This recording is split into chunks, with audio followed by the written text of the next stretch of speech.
A'udzubillahi minasyaitonirrajim. Bismillahirrahmanirrahim. Assalamualaikum warahmatullahi wabarakatuh. Alhamdulillahirabbil alamin. Shalatu wassalamu ala asyrofil anbiya'i wal mursalin wa ala alihi wa sahbihi ajma'in, amma ba'd.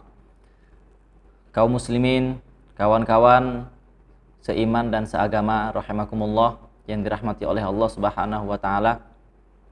Alhamdulillah, pada malam hari ini kita dipertemukan oleh Allah Subhanahu wa taala melalui teknologi yang dikembangkan oleh manusia. Walaupun kita berada di jarak yang berbeda, di tempat yang berbeda, namun kita bisa merasakan adanya ikatan-ikatan keimanan, perasaan yang dibangun atas dasar agama, atas dasar iman, dan atas dasar cinta kepada Allah Subhanahu wa taala. Shalawat dan salam selalu kita hadiahkan selalu untuk Nabi Muhammad SAW. Pada hari ini kita mengenang hijrahnya beliau dari Mekah menuju Madinah. Pada bulan ini ditetapkan sebagai awal mula sejarah Rasulullah SAW membangun peradaban, membangun negara, membangun suatu kota, masyarakat yang memiliki peradaban yang sangat tinggi.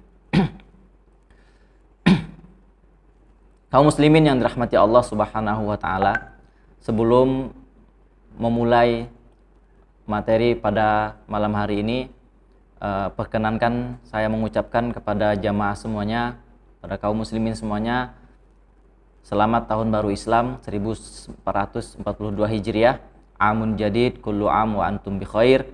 Karena ini adalah syiar yang harus kita gaungkan terus, harus kita suarakan terus, supaya orang-orang yang tidak mengerti atau belum paham dan tidak sadar bahwasanya ada syiar Islam yang begitu agung, dengan kita suarakan maka orang-orang seperti itu bisa mengetahui. Pada malam hari ini, sekarang kita berada pada tanggal 8 bulan Muharram, bulan ke-1 dari tahun Hijriah. Tahun Hijriah ini perpindahan waktunya itu dimulai ketika waktu maghrib. Kalau Masehi dia pergantian tanggalnya di bulan Muharram. Kalau seandainya bulan Hijriah, pergantian tanggalnya itu di waktu maghrib. Jadi kalau tadi sehabis asar itu tanggal 8 Muharram, sekarang habis maghrib tanggal 9 Muharram. Jadi walaupun secara tanggal Masehi hari Jumat besok itu tanggal 9, tapi secara ukuran waktu maka setelah maghrib ini sudah masuk pada tanggal 9. Jamaah yang dimuliakan Allah Subhanahu wa taala, Rasulullah SAW mengkhususkan atau memberikan keutamaan khusus pada tanggal 10 Muharram. Ada beberapa sebab. Salah satu sebab yang paling terkenal adalah yang paling banyak riwayatnya juga, yaitu Allah Subhanahu wa taala menyelamatkan Nabi Musa dan para pengikutnya dari cengkeraman Firaun. Sehingga ketika Nabi Muhammad pertama kali datang dan sampai ke Madinah ketika bulan Muharram tanggal 10, Rasulullah melihat orang-orang di Madinah, khususnya orang Yahudi, berpuasa. Lalu Rasulullah bertanya, "Apa yang membuat kalian berpuasa?" Lalu orang Yahudi itu bilang, "Pada hari ini adalah hari di mana Allah membebaskan Musa, Allah menyelamatkan Musa." Lalu Nabi bilang, "Kalau begitu, kami lebih berhak untuk menghormati hari ini daripada kalian." Artinya, karena Nabi Musa adalah Nabi kita sebagai Muslim, maka kita lebih berhak untuk memperingati hari itu.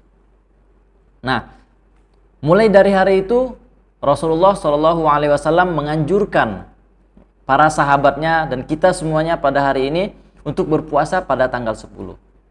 Nah, selain itu juga Rasulullah menambahkan, kalau seandainya tahun depan aku masih hidup, maka aku akan berpuasa pada tanggal 9-nya juga. Nah, para jamaah sekalian, dari hadis ini kita dapati bahwasanya Rasulullah Shallallahu Alaihi Wasallam yang pertama menghormati tanggal 10 Asyura ini sebagai hari di mana Allah menyelamatkan Nabi Musa. Yang kedua, Rasulullah menetapkan bahwasanya kita dianjurkan atau diperintahkan untuk berpuasa pada tanggal 10 ini. Bahkan Rasulullah berencana akan berpuasa pada tanggal 9 juga. Namun Rasulullah SAW ketika itu belum sempat atau meninggal ya sebelum melaksanakan puasa pada tanggal 9 tersebut. Maka dari itu kita bisa ambil kesimpulan pertama, sebabnya adalah Rasulullah SAW menghormati atau memperingati hari diselamatkannya Nabi Musa. Yang kedua, apa hukum puasa pada tanggal 10 Asyura? Para ulama mengatakan bahwasanya hukumnya sunnah atau dikenal dengan istilah mustahab. Mustahab artinya disukai, dicintai. Mengapa bisa begitu? Padahal kita tahu bahwasannya setiap perintah itu asal hukumnya wajib selama tidak ada tanda-tanda yang menggugurkan kewajibannya. Namun di banyak hadis Rasulullah mengatakan, "Faman syaa'a shoma wa man syaa'a taraka shiyam." Barang siapa yang ingin berpuasa, maka berpuasalah. Barang siapa yang ingin meninggalkannya, maka dia boleh meninggalkan puasa. Artinya puasa ini adalah pilihan. Nah, sehingga jika Rasulullah SAW memberikan kode bahwasanya puasa ini adalah pilihan, maka hukumnya tidak sampai pada derajat wajib. Padahal ya, ketika sebelum Allah wajibkan kaum muslimin untuk puasa Ramadan, Rasulullah SAW itu mewajibkan puasa ini. Jadi sebelum hukumnya berubah, maka pada awalnya puasa ini hukumnya wajib. Nah, tapi ketika Allah mewajibkan puasa Ramadan, maka hukumnya dirubah oleh Rasulullah menjadi mubah, menjadi sunnah. Ya. Barang siapa yang ingin melaksanakannya, maka laksanakan. Barang siapa yang meninggalkannya, maka tidak mengapa. Nah, sebenarnya kaum muslimin sekalian, bahwasanya puasa ini sudah terjadi sejak Nabi sebelum diutus menjadi Rasul. Ya, jadi Nabi sebelum diutus menjadi Rasul sudah terbiasa juga ya, melaksanakan puasa ini.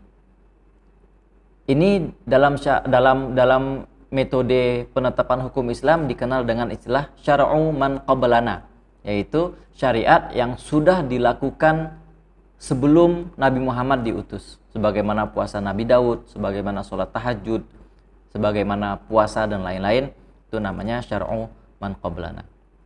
Nah, jadi bagaimana tata cara puasanya? Tata cara puasanya ada 3 cara. Yang pertama, kita berpuasa pada hari tanggal 10 saja boleh. Yang kedua, boleh ditambah dengan 1 hari, tanggal 9 atau tanggal 10. Boleh juga tanggal 10 dan tanggal 11. Boleh juga yang ketiga, tanggal 9, tanggal 10, tanggal 11. Boleh. Jadi ini hukumnya sunnah, ya barang siapa yang ingin melaksanakannya maka laksanakan, barang siapa yang ingin meninggalkan maka tidak mengapa. Tapi jamaah sekalian, sangat sayang kalau seandainya kita melewatkan momen yang hanya 1 tahun sekali ini. Tahun depan kita bisa mendapatkannya lagi, tahun depan baru kita bisa mengalaminya lagi. Itu pun kalau dipanjangkan oleh Allah Subhanahu wa taala umur kita. Mengapa? Sangat sayang karena fadilah yang diberikan oleh Allah, yang dijanjikan oleh Nabi itu sangat besar sekali. Ada 2 jenis puasa yang Allah janjikan nilainya sama, yaitu puasa Arafah, menghapuskan 2 tahun berturut-turut dosa kita. Dan puasa Asyura ini begitu juga. Allah mengampunkan dosa kita selama 2 tahun berturut-turut pada tahun yang lalu dan tahun depan. Nah, maka dari itu sangat sayang kalau seandainya kita melewatkan ini. Dosa apa yang diampunkan? Nabi mengatakan akan mengampuni dosa-dosa kecil. Nah, selain dosa-dosa besar. Dari Abi Qatadah radhiyallahu taala anhu, ani Rasul sallallahu alaihi wasallam qala, "Shaumu Asyura yukaffirus sanah al-madiyah wa shaumu Arafah yukaffirus sanatain." Puasa Asyura itu menghapuskan dosa 1 tahun yang lalu, dan puasa Arafah menghapuskan dosa 2 tahun berturut-turut. Jadi kawan-kawan semuanya, kaum muslimin yang dirahmati Allah Subhanahu wa taala, dari materi yang singkat ini kita saling nasihat-menasihati, dan saya mengajak kaum muslimin semuanya untuk berpuasa besok pada hari Jumat pada tanggal 9 Muharram dan tanggal 10 Muharram. Ya, kita menghidupkan sunnah Nabi, kita mendapatkan keutamaannya, kita juga mendapatkan pahala. Yang pertama pahala puasa, yang kedua pahala menghidupkan sunnah. Ya. Semoga pada tahun ini kita menjadi lebih baik, perbanyak amal soleh, karena momen seperti ini hanya 1 tahun sekali kita temui. Barakallahu fikum jami'an. Assalamualaikum warahmatullahi wabarakatuh.